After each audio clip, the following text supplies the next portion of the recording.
le mois. Pas forcément que le salaire ne soit pas aussi consistant, mais le peu que tu as, tu n'arrives même pas à t'en sortir. Souvent même il n'y a rien. Souvent même tu travailles beaucoup pour avoir peu. Pourquoi? En tant que chrétien, on peut vivre ces choses. Nous sommes chrétiens. Mais pourquoi on se bat, on se débat au sujet de l'argent?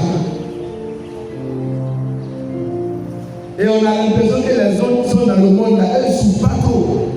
Là-bas, on a l'impression que c'est rapide. Alléluia.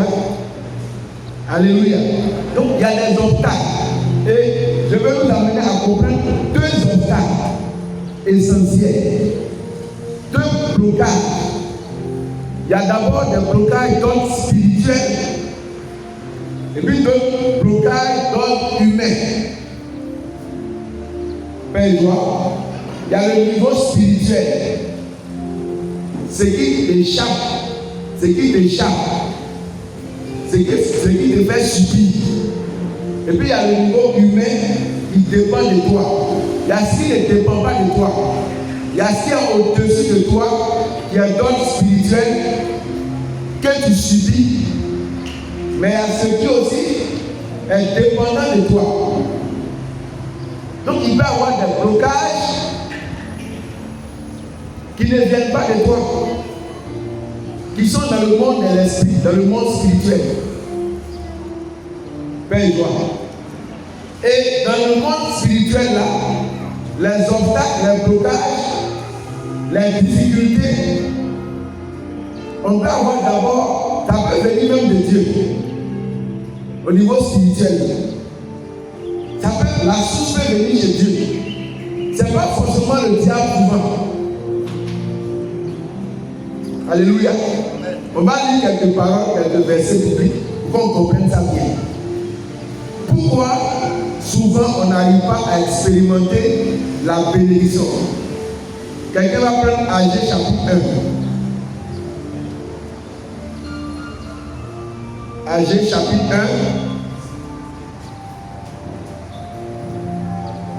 1. À partir du verset 5.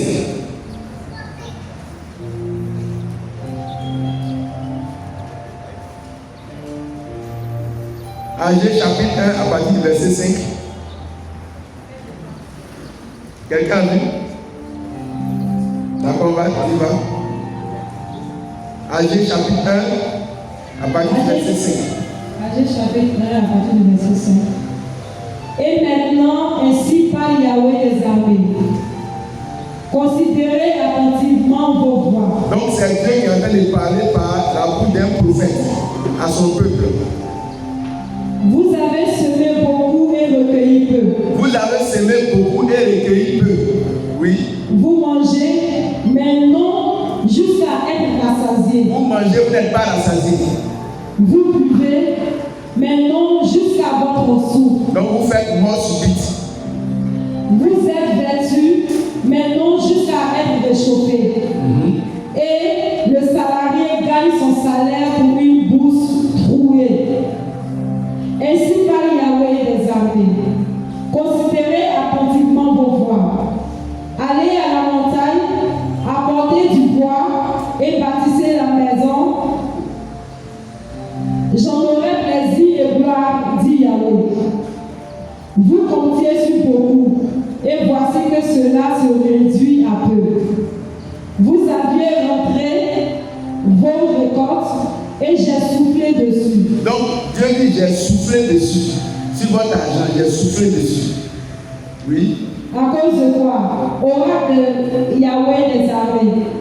À cause de la maison qui est en ruine, tandis que vous appréciez chacun vous pour votre maison.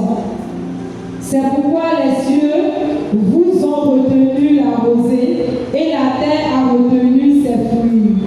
Verset 11. J'ai appelé la sécheresse sur la terre et sur les montagnes, sur le blé, sur le vin nouveau, sur l'huile et sur ce que peut produire le sol, et sur l'homme, et sur les bêtes, et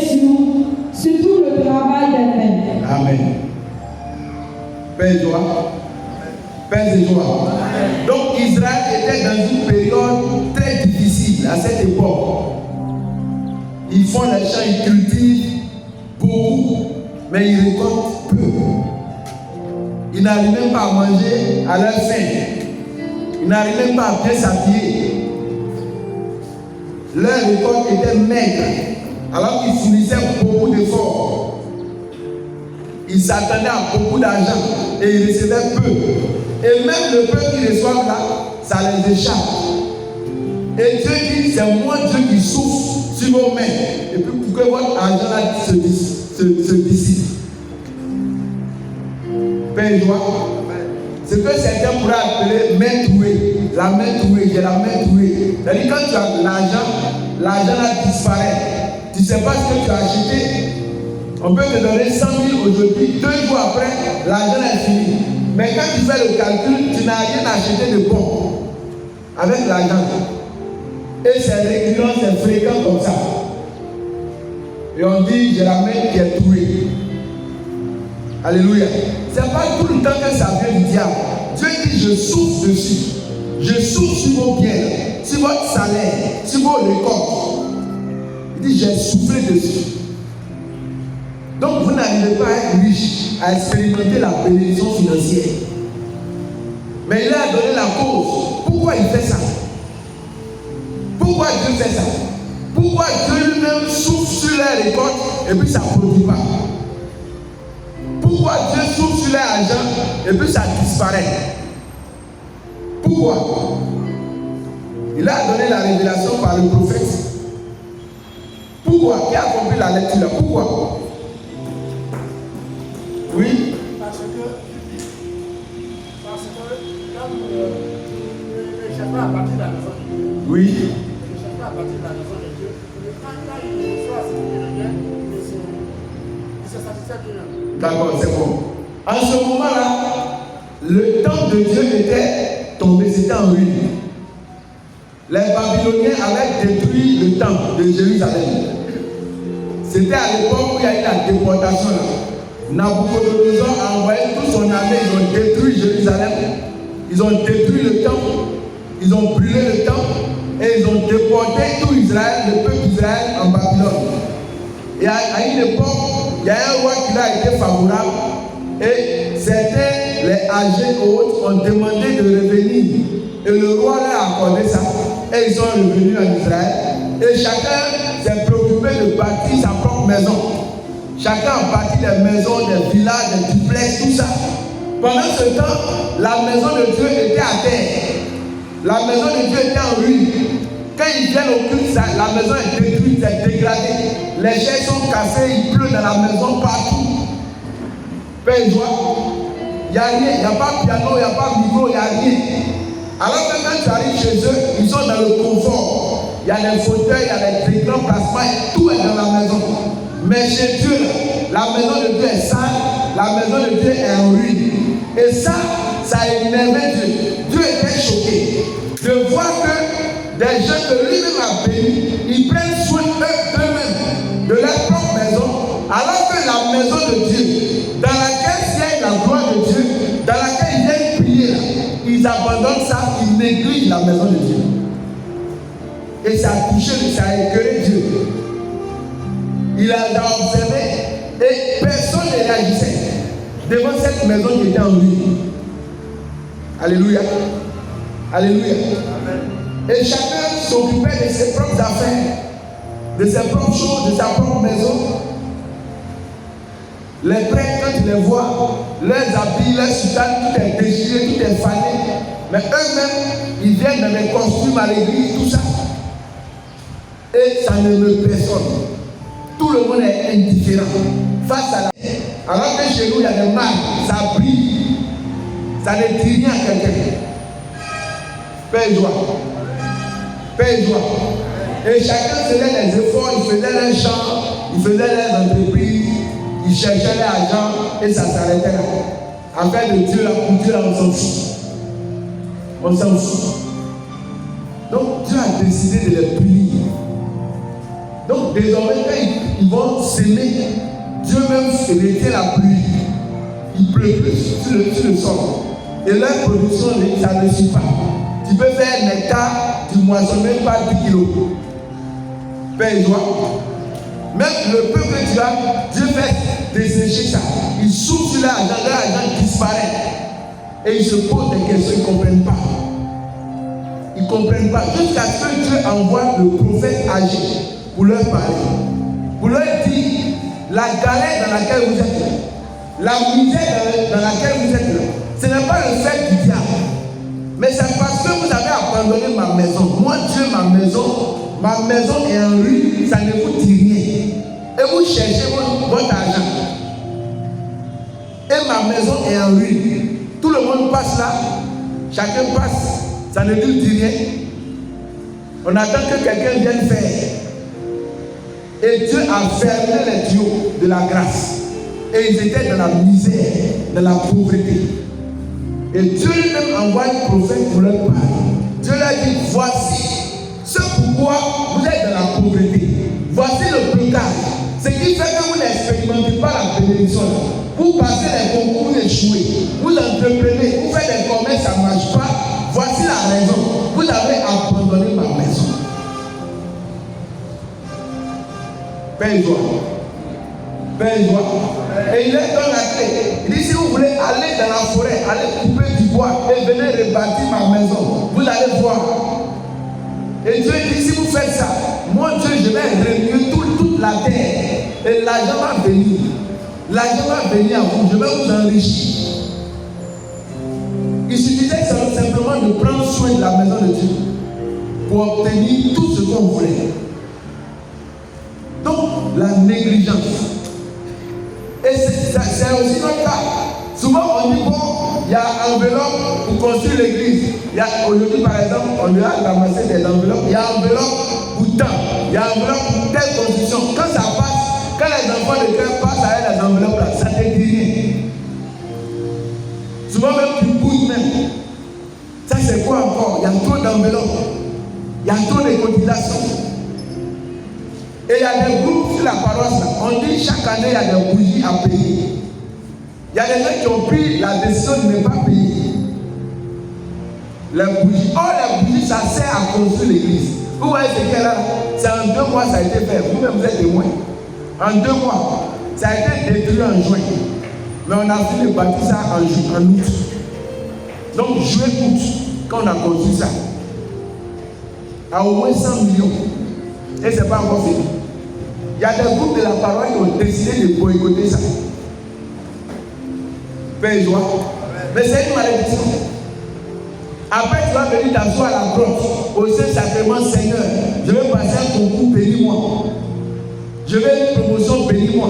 Je suis malade, guéris-moi. Ça ne marchera pas. Alléluia. C'est pourquoi quand le Dieu nous donne notre part, je suis tout fier de ça. Nous, on doit encore payer 2 millions cette année. Chaque année, on paye 2 millions et on est fier de ça. Il y a des responsables, vous la même, quand vous payez, pourquoi vous payez vite même? Si vous payez vite là, ils vont dire vous avez l'argent et puis ils vont augmenter pour vous là. Là, moi, des discours comme ça. C'est les gens comme ça qui sont sous la malédiction de AGE. Donc, eux, ils ne payent pas. Alléluia. Et chaque année, nous, on est les premiers à payer. Cette année, on va payer encore les premiers. Encore, nous allons payer. Les 2 millions, on va payer encore. Parce que nous, on a les secrets, on connaît les codes. On connaît les codes. Tu ne peux pas avoir boudé et puis venir t'asseoir ici pour recevoir quelle grâce. Alléluia. Dieu dit, vous négligez ma maison. Ma maison a besoin d'être construite et puis vous boudez, vous négligez ça. Quelle bénédiction vous voulez? Quel neveu tu vas faire et puis il y aura des blocages. Aucune neveu ne peut débloquer ta situation. Si tu pousses les choses de l'église, tu pousses les choses de Dieu, ce Dieu qui doit t'exaucer là, tu pousses ces choses. Comment tu seras exaucé? Alléluia. Donc, c'est des petites choses comme ça qui nous bloquent. Ça bloque ta bénédiction. Ça bloque. Quand le renouveau organise les choses sur la parole, ça marche. Vous m'avez dit que c'est pas là on est fort. C'est parce qu'on obéit à ce que l'Église dit. Quand on dit là, on paye, on paye. On fait les efforts pour payer. Et Dieu nous bénit. Et Dieu va nous bénir encore. Alléluia. Pour le moment, comme tu n'as encore rien vu, mais Dieu dit à Jésus, la gloire de la nouvelle maison qui arrive là. Toi-même, tu ne pourras pas supporter ça. Amen. C'est des séances qu'on est en train de faire. Même si tu ne seras plus sur la paroisse, cette bénédiction va te poursuivre là où tu seras. Parce que tu auras sémé éternellement ici. Alléluia. Donc quand on néglige, quand on bouge les affaires de l'église, on tombe dans la pauvreté. Et ça, ce n'est pas l'affaire du diable. Tu tombes dans la pauvreté.